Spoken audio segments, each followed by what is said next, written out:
Šodien mēs esam ciemos pie Ievas. Jā, lūdzu. Čau, labrīt. Čau, Marta, nāc iekšā. Šodien mēs esam ciemos pie Ievas. Jau pastāsti, ko tu īsti nodarbojies? Nu tā, pirmām kārtām es esmu Ieva, vienkārši meitene, sieviete, bērnu māte. Un mans hobijs ir rūnas. Tā kā sabiedrībā man labāk zina kā Rūnu Ievu. Jā, rūnu praktiķe. Kur te var atrast? Kur te var uzmeklēt? Es darbojos Instagramā, savā privātajā profilā.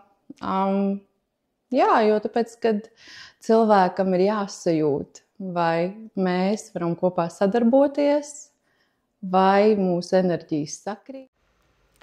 Rūnas ir seni simboli, ko izmantoja rakstīšanai un zīmju lasīšanai. Katram rūnas simbolam ir sava enerģija, nozīme un mistiska gudrība, kas palīdz izprast notikumus un ietekmēt dzīves plūdumu. Mūsdienās rūnas bieži izmanto kā garīgu rīku intuīcijas attīstīšanai, zīmju lasīšanai un enerģētiskam darbam.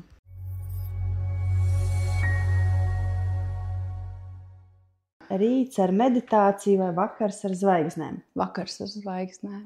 Kafija ar rūnu vēstījumu vai tēja ar klusumu? Tēja ar klusumu. Liktenis vai brīva izvēle? Brīva izvēle. Lasīt cilvēkus vai lasīt grāmatas? Abus. Intuīcija vai loģika? Intuīcija. Rūnas uzdod vairāk jautājumus vai sniedz atbildes?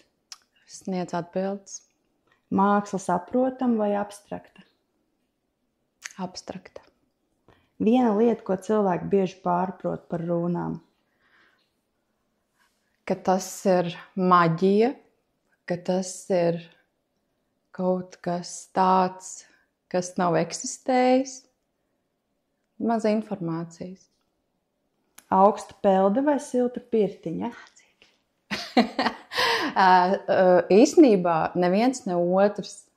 Es neesmu ne pirts cilvēks, ne ronas. Bet tad vasara vai ziema? Vasara. Pavasars, bet tuvāk tad jā, tad vasara.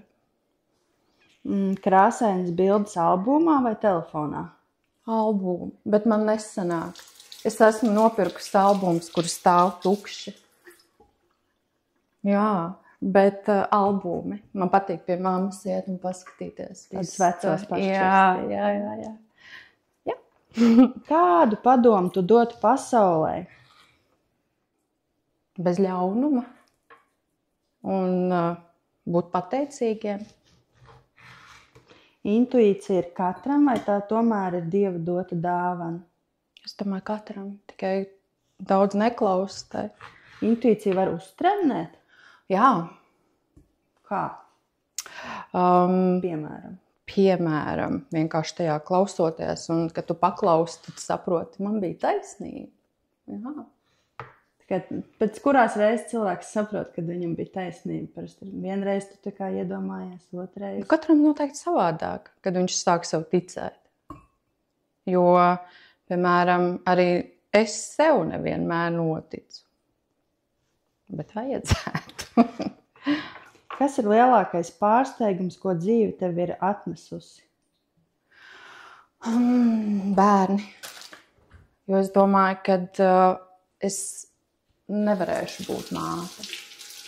Medicīniski. Bet, jā, es kļuvu. Un vēl pie tam 2. Tas ir tā kā brīnums, jā? Priekš manis, jā.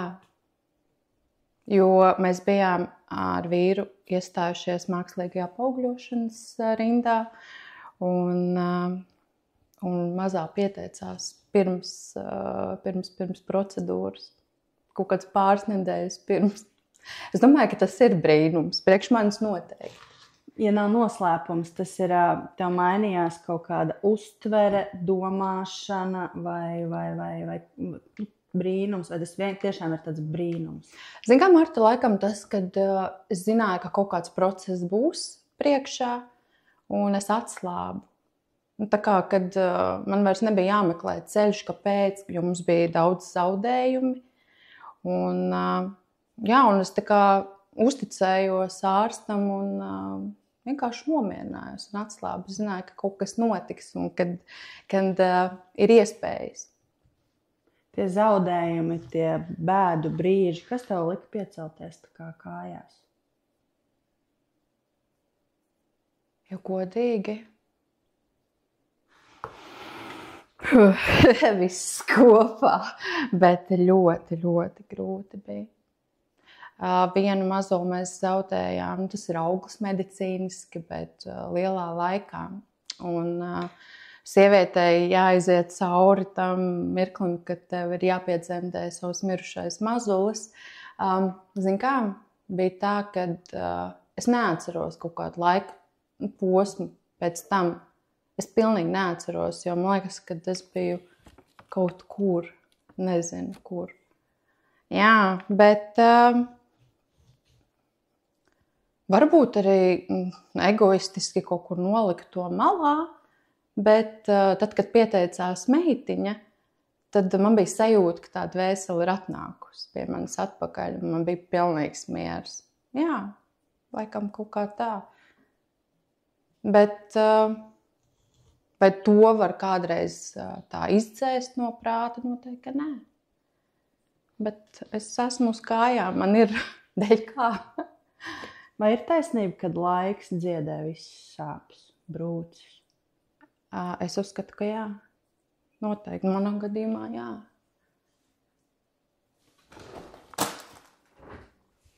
Vai kādreiz esi jutusies kā ziņnesis starp pasaulēm?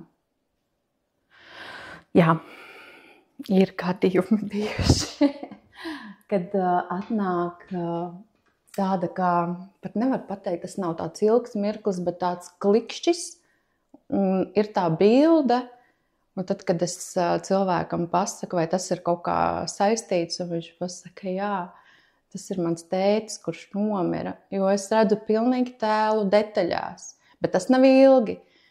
Un, jā, tas ir kaut kāds noteikti no aizsaules atnācis cilvēks un iedevis kaut kādu ziņu. Jā, ir. Kā tu aprakstītu savu iekšējo pasauli vienā teikumā? Dziļa, reizēm skumja, bet bagāta. Tas ir viens teikums. Vai skumjas ir tā kā kaut kas slikts? Ja tās ilgs, tad noteikti kaut kādā ziņā jā. Bet nē, mums ir mums jāizjūt ir pilnīgi viss, kas mums ir dots, viss sajūtas. Jo bez skumjām nav prieka. Visu laiku ir tas līdzsvars. Tur tās augšas un lejas, kā saka. Tu novērtē augšas, tad, kad tev ir lejas un otrādi. Jā. Ja tu varētu izveidot jaunu svētku dienu saistībā ar enerģiju, runām, kāda tā būtu? Labs jautājums. Es neesmu nekad par to domājis. Kas ir tās Instagramā pirmdienas? Pirmdienas tās ir rūnu dienas, kad individuāli katram cilvēkam izvelku ārā rūnu, kas nes vēstījumu tai nedēļai. Un tas palīdz saskatīt lietas citā gaismā. Cilvēkam tas dod tādu ceļvedi tai nedēļai. Un, piemēram, ja ir norāda uz to, ka būs ar kaut ko jāsaskarās, tad bieži cilvēki saka, ka ja man nebūtu runa pirmdien jau to pateikusi, es kristu panikā, es būtu, nezinātu, kā to lietu atrisināt, bet tas ir tas mirklis, kad tu atpazīsti to runu tajā situācijā, un tu kā bišķiņ smiekli pat nāk. Par to gāja runa. Un tu kaut kur jau pirmdien jau esi jau zemapziņā, jau noskaidrojis, kā tu atrisinās kaut kādu situāciju, ja tev nāks kaut kas ne to, ko tu gaidīji.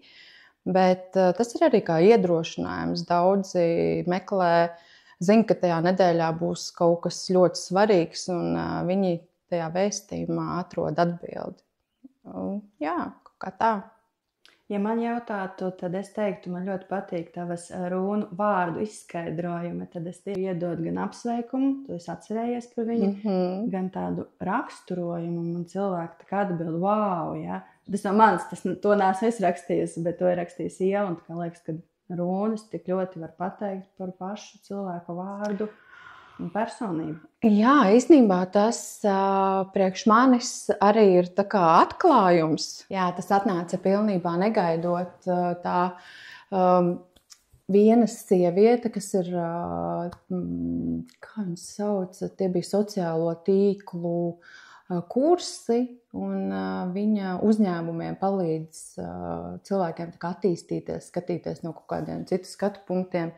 Un es gāju ar savu profilu ar runām, un viņa teica, taisi runu vārdus. Tā nav mana ideja, bet šīs sievietes, un es viņai vienmēr būšu pateicīga par to, kad viņa man padeva, man bija vēl uzdevums, viņas vārds bija jāuzraksta, jāpaskaidro, un tad es sapratu to, cik tas ļoti rezonē ar cilvēku. Man reti, kurš ir atrakstījis to, ka tas galīgi nav par to Evitu, kuru es pazīstu, bet tas tāpat kā hiromantijā. Mums ir iedzimtais talants, un tas ir, ko mēs izmantojam, ko mēs paņemam no tā.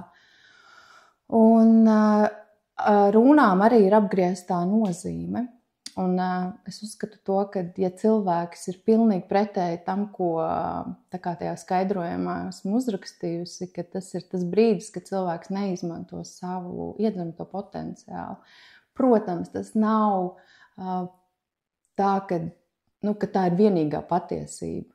Tas ir mazliet varbūt tā kā tāda izklaides brīdis, bet tajā pašā laikā, es saku, tas nav no pirksta izzīsts. Tur cilvēki ir tie, kas dod atbildi, un viņi apstiprina to, ka tas tiešām tā arī ir. Ir bijis brīdis, kad runas ir pateikuši ko tādu, ko tu negribēji zināt? Priekš cilvēka? Jā, vai priekš sevis, vai priekš cita cilvēka? Sevis ļoti maz skatos runas, jo šeit pieslēdzās tā sajūta, ka tu satraucies, un tad tu informāciju nespēji normāli nolasīt. Es ļoti maz sev kaut ko skatos. Tad, kad tiešām es spēju nomierināties un ar vēsu prātu izskatīt. Bet, jā, protams, es redzu cilvēkiem citiem kaut kādu informāciju, ko varbūt nevajadzētu teikt, bet es nepalaišu cilvēku projām ar drāmu. Tev ir tur viss. Ja tu nedarīsi to, tad tev tur ir tā un šitā. Vienmēr ir jāpalaiž cilvēks projām ar pacelātu sajūtu. Par to, ka vienalga, kas būs, bet tas viss ir risināms un viss būs labi. Kāda ir visbiežākā kļūda, ko cilvēki pieļauj, uztverot runu vēstījumu? Runas ir diezgan asas, tiešas, neliekuļo, un reizēm cilvēks nav gatavs dzirdēt patiesību. Tas sevišķi attiecās uz attiecībām. Kad sieviete saskata visu problēmu vīrietīm, bet runas rāda pilnīgi pretējo. Un tad ir šī augstā duša, kas ir jāuzņem, bet no sākuma varbūt. Es ticu, ka cilvēks tā kā nespēja uzreiz to izģenerēt pozitīvi, bet ar laiku saka, ka ir sapratis, par ko gāja runa. Runas varētu runāt mūsdienīgā veidā. Kāda būtu īsziņa cilvēkiem šodien, ko viņas atsūtītu? Esiet pateicīgi. Vienmēr un visur. Vai tu tici, ka dvēseles jau iepriekš zina savu ceļu? Jā. Es ticu tam. Kādu spēju tu sev gribētu, lai tev piemīt? Teleportēties. Uz kurien tu gribētu teleportēties? Vienalga, kur, jo man Ja agrāk, kad bija jaunāka, tad likās, ka es gribu lasīt domas. Un zinu, ko tas puisis domā. Tagad tu gribētu teleportēties blakus tam puisim. Nē, tas cits atkal stāsts. Bet tad, kad es apzinājos to, ka es varētu nolasīt arī ne tās domas, ko es esmu izsapņojis, tad sapratu, ka tā nav laba doma. Bet teleportēties man bieži ir tā, kad ir pasaulē kaut kādi tik forši notikumi, kur es gribētu būt, kas mani saista. Bet es zinu to, kas neaizlidošu turien. Es zinu, bet tad, ja pieņemsim, tas ir ilgi, man reizēm tas garais ceļš vienkārši tik ļoti nogurdina. Un tagad, kad ir bērni, tie braucieni ir diezgan izaicinoši. Un tad man liekas šitā te, un es varētu būt tur. Un tad es jau būtu pirmā pie durvīm visos pasākumos. Kas būtu tas viens pasākums, kurā tu gribētu būt? Pēdējais ir tāds, kad ir tāds Gaia kanāls, kur satiekās zinātne ar pseidozinātni. Un viņiem ir konference Kalifornijā, un man ir uzaicinājums uz turieni ierasties, bet es zinu to, ka es to neizdarīšu. Un man... Tad mēs teleportēsimies. Kā izskatītos tavu ideālu brīvdienu, ja laiks un iespējas nebūtu ierobežotas? Kas tajā būtu vissvarīgākais? Miers, piedzīvojums vai kas cits? Miers. Tā, lai visi, kas mēs dodamies, parasti jau ar ģimeni, kad viss ir labā noskaņojumā. Jo it kā saka, ka nevajag iespaidoties no otra, baudi dzīvi, ja? Bet es nespēju atvienoties, pieņemsim no tā, ja man vīram ir slidsgaras stāvoklis vai bērni ir kašķīgi, tad es nespēju 100% izbaudīt to. Man ir svarīgi, lai mēs esam uz viena viļņa. Jā, tā būtu skaista brīvdiena. Vai ir kāds mazs, kā nenozīmīgs ieradums, kas tevī slēpjas, kā ir kā tāda dziļa jēga tomēr tam, ka tas tevī ir?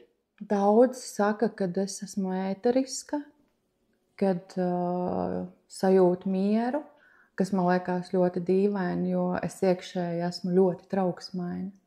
Man no bērnības ir, negribu teikt iedzimta, bet, teiksim, trauksme no bērnības. Un man iekšā valda diezgan daudz hausa, ar ko es cīnos vēl arī tāpat šodien. Tas, man liekas, ir dīvaini, ka man pasaka, kad ir mierīgi pie manīm un ar manīm. Jo es arī nevaru iedomāties, ka tev ir trauksme, bet tu tik mierīgi sēdi, silti uzņemies. Jā. Ja bērni, kas tu gribēji būt bērnībā? Bērnībā man nekas tāds baigi konkrēts nebija, bet es tikai zinu to, ka man vienmēr ir tas mistiskais interesēs, kas vienmēr esmu gribējis būt tāda, ne tad dziedniece, bet kas varētu visas situācijas atrisināt un būt tāda. Un arī kaut kāds periods bija, kad gribēju būt ārsts, bet nē, es neko no tā neesmu izmācījusies un izdarījusi. Kurš ir tas īpašais brīdis vai vieta, kur tu justos visvairāk saiknē ar savu būtību? Vieta, daba. Jā. Pastaiga mežā, pie jūras? Mežā man ir bailes, vispār par dzīvi esmu diezgan bailīga. Un tad man jāiet ar kompānijā, jo visur šķiet, kad būs lācis aiz stūra un vilki. Man bail no suņiem arī ir svešiem. Tā kā tādas meža pastaigas vienai pašai noteikti nē, bet pastaigas kā tādas, jā. Es neesmu skrējējis, neesmu riteņbraucējis, bet man ir šeit tāda trase, pa kurieni, jā. Kur lāči nenāk. Es ceru. Bet es vienmēr eju un skatos apkārt, vai nav kāds. It kā katru dienu kāds būtu vai ne sakosts. Bet kaut kas nedod to mieru. Vai tu bieži sapņo un vai tu tici sapņiem? Jā, man arī noteikti, kad ticu tiem. Tu arī viņus tā kā mēģini tulkot, vai? Ir reizes, kad jā, jo es tulkoju tikai tos sapņus, kuri ir atstājuši ļoti, ļoti dziļu sajūtu, kad tu pamosties. Katru nakti jau es kaut ko redzu, bet ir tādi, kad man gribās saprast. Un es arī saprotu, par ko gāja runa. Tev ir kaut kāda sapņu tulku grāmata? Nē, bet ir, kur es vienmēr paskatos, tāda uzticama personība internetā. Kas man ir uzticama? Kurš cilvēks vislabāk atspoguļo tavu personību? Dzīvnieks. Kaķis, laikam. Es esmu kaķu cilvēks. Es mīlu visus dzīvniekus, bet kaķis. Jā. Ja tu definētu savu tagadējo dzīves aicinājumu, kāds tas būtu? Es nezinu, kā to definēt, bet man ļoti, ļoti gribās palīdzēt, būt noderīgai. Tā, kad tad ir kaut kāda jēga, man liekas, dzīvē, ka tu esi noderīgs. Un no tā ir kāda jēga gan sev, gan citiem. Vai mīlestība laika gaitā ir mainījusies? Jā, noteikti. Viņa mainās ar gadiem vai ar pieredzēm? Es domāju, ka ar abiem, gan ar laiku, gan ar kaut kādiem dzīves notikumiem. Bet tas nenozīmē, ka viņa ir palikusi sliktāka vai kā, bet tāda nobriedušāka. Tu spēj pieņemt cilvēku tāds, kāds viņš ir. Un tā, jā, es jau īstenībā, ka tā padomā, kas tad ir tā mīlestība. Mārta, kas ir mīlestība? Tā varētu būt sajūta, bet interesantākais fakts, ko es dzirdu, kad visi saka, kad jāsāk ar sevis mīlestību. Tā kā tev jāmīl sevi. Jā, noteikti tas jau tāds, bet nevienmēr tas izdodas. Man noteikti nē. Es vairāk pamanu to, kad es domāju par to, lai ir labi maniem bērniem, manam vīram. Un tikai pēc tam tas nav noteikti, ka pareizi. Kā pēc kaut kādiem gudriem likumiem vispirms ir jāmīl sevi, tad vīru, tad bērnus. Bet ja es jūtos labi ar to, ka es mīlu un rūpējos par cilvēkiem, kas man ir svarīgi, un tajā laikā, tajā mirklī jau es nevaru sevi nemīlēt. Es arī sevi tad mīlu, ne? Tā blakus tā sajūta tomēr iedod ne jau pārliecību, bet to īsto, to mīlestības sajūtu. Jo viens tu esi viens ar iedomātu mīlestību. Tieši tā. Kāda dzīvo loba mums tikko dzīvo? Kas ir skaistākais kompliments, ko kāds tev ir teicis? Man daudz saka kompliments, bet tas, kas man varētu aizķert, es baigi tikko pateicu, man daudz saka kompliments. Bet vairāk ir runa par to, kādu sajūtas cilvēkiem atstāja. Un tas priekš manis ir ļoti liels kompliments. Tas nav par izskatu, tas būtu par sajūtu, ko tu iedod kādam citam. Jā. Kas ir svarīgākā mācība, ko esi guvusi no attiecībām? Dažādu veidu attiecībām, bet tāda pēdējā laika atziņa vai mācība? Ka cilvēki nemainās. Tiešām. Nā, nemainās. Viņi mainās varbūt kaut kādu mirkli. Bet tas, kas tevī ir iekšā, tas jebkurā laikā nāk ārā. Es nerunāju par tādām kaut kādām atkarībām vai kaut kādām tādām lietām, bet, manuprāt, cilvēki nemainās savā būtībā. Kas viņā ir, tas viņā ir, un tas agri vai vēl kaut kad lien ārā. Un tad ir jāsaprot, vai tu to spēj pieņemt vai nespēj. Bet nemainās droši vien lielos tādos vilcienos. Ja man nepatīk, kad nepaceļ zeķes, tad to tu vari viņam vēl... Protams, tas ir tādā lielā jēgā, ka cilvēks, ja man likās agrāk, kad es izmainīšu, kad viņš darīs tā, vai viņš būs tāds. Neko, kāds viņš ir man lāčuks, tāds viņš ir. Es nevaru no viņa teikt gaidīt, kad ģimenes pasākumos viņš izdancinās visus tantukus. Nebūs nekad tas. Tas tāds piemērs. Kas tavuprāt cilvēkiem visvairāk pietrūks, lai viņi justos patiesi labi paši ar sevi? Vēlreiz, Marta. Kas tavuprāt cilvēkiem visvairāk pietrūks, lai viņi justos patiesi labi paši ar sevi? Patiesi labi paši ar sevi. Laiks ar sevi. Tikai ar sevi. Tā apstāties un padomāt. Laikam tas.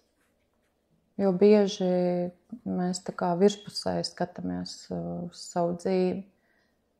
Bet tad, kad iedziļinamies un apstājamies, paskatāmies, kur mēs esam un padomājam, kāpēc mēs šeit esam, kāds ir mans uzdevums būt šeit, tad jā.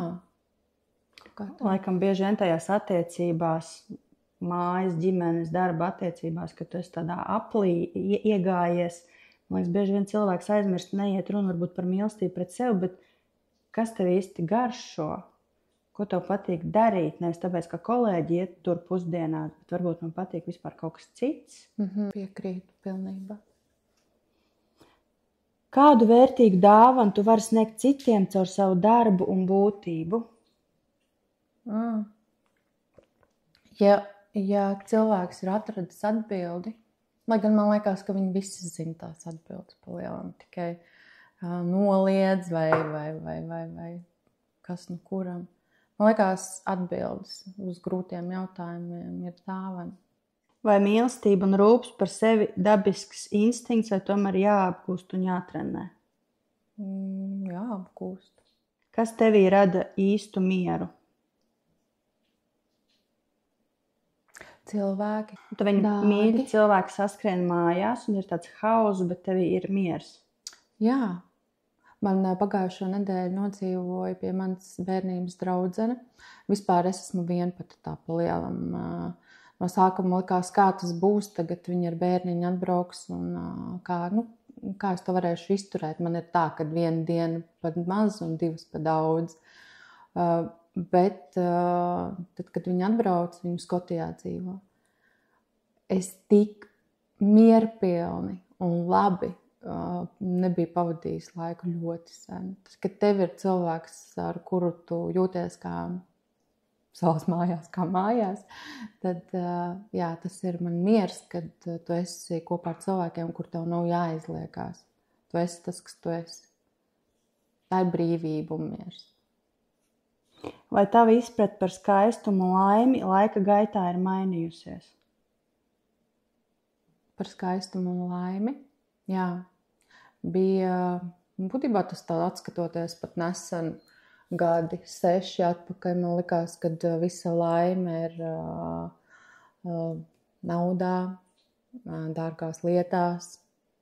Kad tas ir tas, ielikt bildi, ka man tur tagad ir Dior maisiņš, vai kad kaut kas tāds likās, bet tā bija tas bija mans zemais pašvērtējums, caur kuru es centos gūt atzinību un tādu no citiem, ka likās, viņa tagad ir vērta kaut kā, vai viņai ir kaut kas tāds, ka viņa var atļauties dārgu mašīnu vai kaut kas tāds, nē. Bet tas nāk ar laiku. Ka es sapratu to, ka tās lietas man vispār nedara laimīgu. Man patīk skaistas lietas, tas nemaina to, kad man patīk pucēties, smuki ģērbties, bet tā nav mana prioritāte. Jā, tas mainās ar laiku. Cilvēks izaug? Noteikti. Ne tikai fiziski. Ne visi noteikti, bet tie, kas ir saprātīgi domājoši, tie izaug noteikti. Tās dārgās lietas vai tā pārspīlētā, tas kaut ko tušē, dzēš citos vai aizpilda kaut ko? Negribu nevienu aizvainot, bet manuprāt, jā, tas vienkārši tušē tavu zemo pašvērtējumu palielinām. Kas tev palīdz atgūt līdzsvaru un spēku brīžos, kad jūties izsist no ierastā ritma? Man arī tas pats pabūt vienai. Tagad ir tāda maksimālā trauksme, tad tev sazemējies ar sevi. Jā, es cenšos atrast ļoti, ļoti to mieru, jo man pie tā, kad ir trauksme, man ir arī neirogēnā trīce. Tas ir, piemēram, kāpēc strādāju attālināti, kāpēc strādāju vienatnē, jo reizēm es esmu ļoti jūtīga, enerģētiski jūtīga. Un, ja cilvēks ir nervos, tas pārņem arī mani.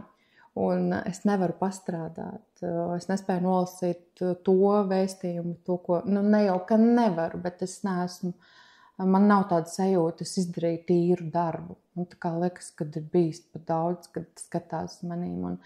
Un tad, kad man pa dzīvi arī mēdz trīcēt rokas, tas nav tāds, ko var baigi kontrolēt un ietekmēt. Man liekas, ja es ar cilvēku sēžu, man trīca rokas, ko viņš domā, ko viņa nervozē.